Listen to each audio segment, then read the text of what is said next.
please remember to leave a like, a comment, share the video about, and if you haven't already, subscribe. Thank you.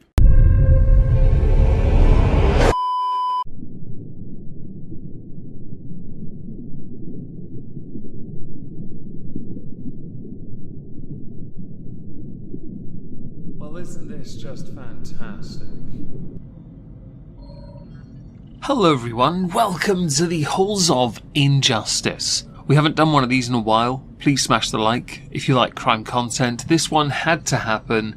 We've been waiting for a little while. Today's inmate, number, God knows what. We're going to make it up. He's number whatever. Yeah. He's going to be with us for a while, but not in the real world. Because it turns out this is a legitimate case of injustice. In the past, I have covered those who have gotten sentences where I believe their harsher sentence was required. But at present in the United Kingdom, they're more interested in jailing those that send mean tweets or attend protests because how dare they say nasty things about the government? How dare the government be held accountable? Today's inmate has benefited massively from protections from institutions that I firmly believe need to be defunded, and was for the longest time held in the highest of regards when it came to journalism within the United Kingdom, and you could argue by extension, presenters. His name is Hugh Edwards. Hugh Edwards is a nonce, and as far as I'm concerned, either you get a lengthy sentence, you are castrated, or you are introduced to a wood chipper. Whatever happens afterwards is a completely different thing. I say introduced. Others would suggest you be pushed into it. I think that'd be a waste of a perfectly good wood chipper. I just want you to see it. What I want to do for this video is tell you a bit about Hugh Edwards, what he has done, the trial itself, and the absolutely laughable sentence. And I say laughable, consider it a spoiler. His sentence was beyond parody. If ever there was proof of injustice being rife, or those working for the BBC not being held accountable for what they have done in the past, and yes, defund the BBC, this would be a perfect demonstration of a failure of the justice system, and a failure of an institution that needs to be abolished, sold off, or erased from history entirely, which is somewhat ironic since the BBC have been doing that with anything that Hugh Edwards has featured in since. So let me tell you a little bit about who Hugh Edwards is. You know, beyond him being a filthy nonce. Hugh Edwards is a 63-year-old from Wales who served as a news presenter for the BBC, yes, defund the BBC, from 1984 to 2024. He also has a doctorate, which he received in philosophy in 2018. So to an extent you can call him a doctor as well if you like. Please don't. He is featured on TV shows, which would include various news coverage channels on BBC's networks that is, but also in Doctor Who, which the BBC are busy scrubbing. He was one of the highest paid employees for the BBC as well. Over the years they have been very open about what some of their presenters are paid. It has led to accusations of gender inequality. This part has to be mentioned because we're going to later discuss what he was being paid while he was being charged and tried. It's relevant. For the 40 years he had worked for the BBC, he was known as a very straight up and down presenter. No fuss, no muss, held in high regard because he simply did his job. He didn't get involved in anything. He opened various university cafes. He was actually involved heavily in Welsh education, going back as far as 2003, when he was made a Fellow of the University of Wales. He's also very proud of his Welsh heritage, and in 2020 criticised a UK tabloid, The Times, for printing a story that was dismissive of the use of the Welsh language. Since his PhD is partly based around the Welsh language, yes, he took offence. Hugh Edwards' love of his native nation goes as far as his own religion as well, where he attends Presbyterian services that are hosted in Welsh. And I earlier may have mentioned he's married to 5 children. They've been separated for a while. I have a sneaky feeling the crime he committed did him no favours. This is all the information you need on this nonce. You really don't need much more. We're now going to talk about the crime he committed, and I'm going to be quite clear here.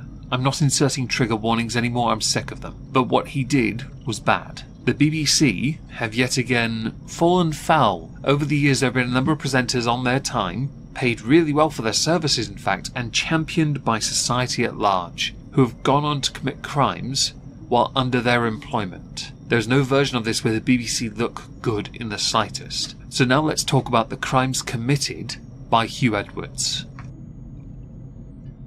On the 7th of July 2023, The Sun UK tabloid reported that a well-known BBC presenter had paid a teenager more than £35,000 since they were 17 years old in return for sordid images. The story was based on allegations by the mother and stepfather of the teenager. A lawyer representing the young person said nothing inappropriate or illegal had ever taken place, and that they were estranged from their mother. On the 12th of July 2023, Hugh Edwards' wife named him as the subject and said he was receiving hospital treatment for depression. I need to interject here and insert a couple points. Firstly, well done to the wife, ex-wife of Hugh Edwards, for coming forward and naming him. It was the right thing to do, because he had committed a crime if this was true at this point. Sending and receiving and paying for that kind of material for somebody under the age of 18 is a crime. Shortly before Hugh Edwards was named, the Metropolitan Police reported it had found no evidence of crime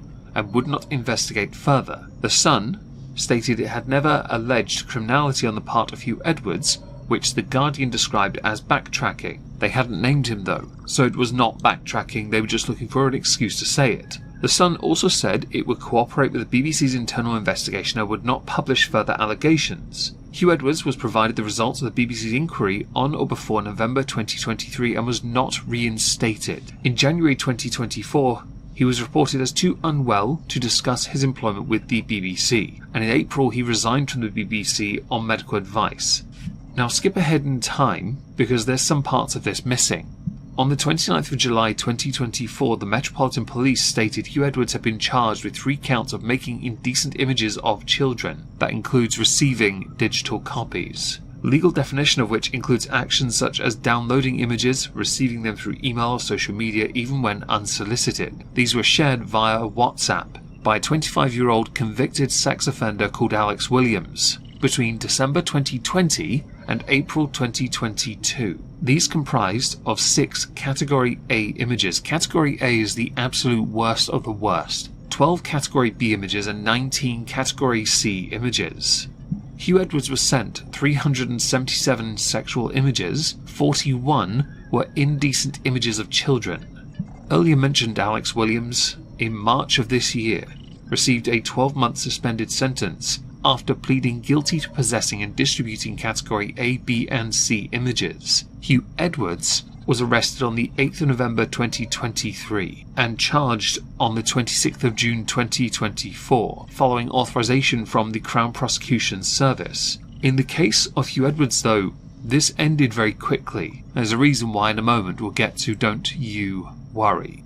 I should add that the young person in July 2024 came forward and said he believed that Hugh Edwards had in fact groomed him. Under UK law, that is exactly what Hugh Edwards had done. Hugh Edwards, a man in his early 60s, sexually conversing with somebody who was 17. Are you out of your freaking mind? Even if we roll the years back, 6 or 7 years, Hugh Edwards is still late 50s, conversing with a teenager in a sexual manner. It is a power play from a very thirsty, hungry man, a nonce no less. It is unacceptable, and he knows it. While nothing came of that yet, we should focus on the images found in the WhatsApp. People are remarkably stupid. They seem to think because you have WhatsApp, your messages are encrypted and therefore we can't see it. Bish, the moment you're sent a photo and you even vaguely open that message, it is saved on your phone. Most people have cloud storage automatically on. That stuff would have been backed up to your cloud drive in no time. There were a number of issues when it came to dealing with Hugh Edwards,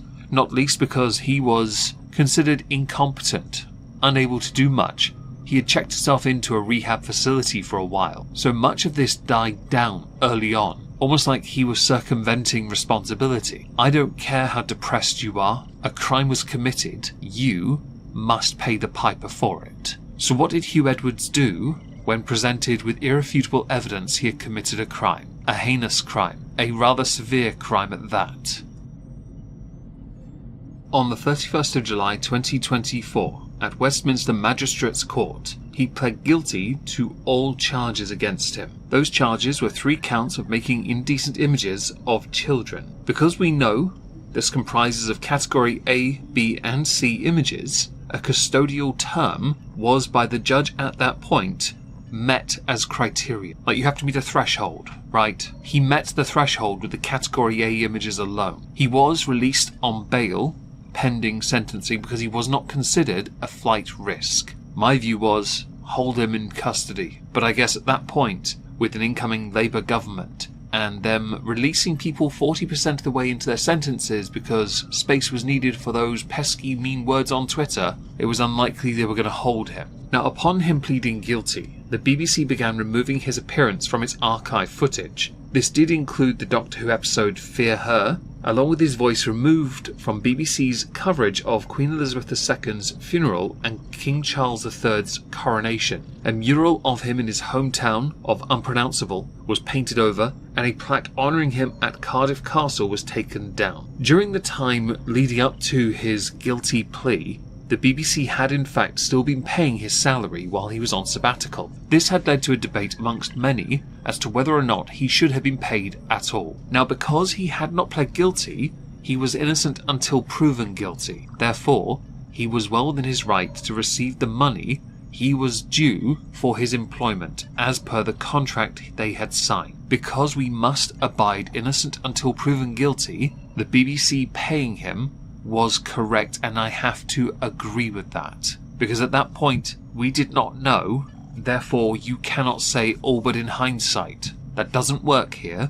We're not that type of person. In August of this year, 2024, the BBC announced it had in fact asked Hugh Edwards to return more than £200,000 of the salary paid after his arrest in November 2023. The chair of the BBC in fact had said that Hugh Edwards acted in bad faith by continuing to draw his salary. To be honest, he shouldn't have to give that back because he was still under contract with them at that point. This led to many to press, and arguably justifiably so, on the idea that the BBC yet again are seen protecting a nonce. After Jimmy Savile, after Rolf Harris, although he did overturn a number of the charges against him before he passed away, many now believe the well has been poisoned for the BBC. And I would argue there is a point there. The BBC have had a number of problems with kids' TV presenters, and now they've got arguably one of the biggest falls from grace in the news reporting area they've ever had. And it is a fall from grace. There were articles doing their rounds justifiably calling it as such. His fall from grace is something completely unique, because it happened over a short space of time in one area, and all we got, because there was no trial for this, was him pleading guilty, and until his sentencing he was a free man. Because we knew he met the threshold for custody, I sat on a number of sources and waited. So with that, we're going to get to the sentencing. This part genuinely made me angry. It made me angry because this is not a sentence.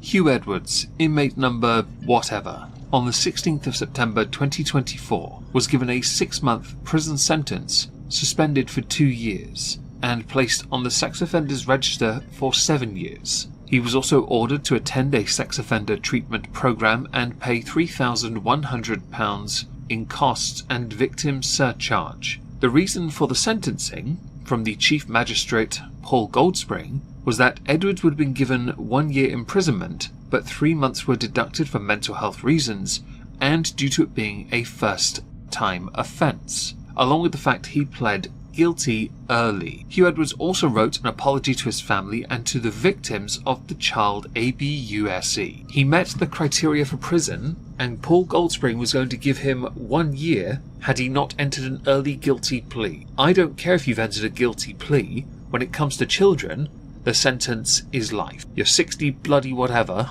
Who cares really? You should be in prison for the remainder of your life. I don't care if you're a risk to children, which you have been determined by the courts to not be. But you can be rehabilitated, which is what the courts have stated. As far as I'm concerned, he sent and received images of Class A indecent images of children. You may think he can be rehabilitated. I disagree. You should remain in one of these isocubes for the rest of your life. Obviously, we also include, for those who are nonces, a complimentary castration, where you get to watch them rot for the remainder of your years. Perhaps you should have stuck to your lane as a Welshman and just shagged sheep while getting pegged with a leek. This is Hugh Edwards leaving court after receiving his pitiful sentence. Mr. Edwards, do you repent? How many more images do you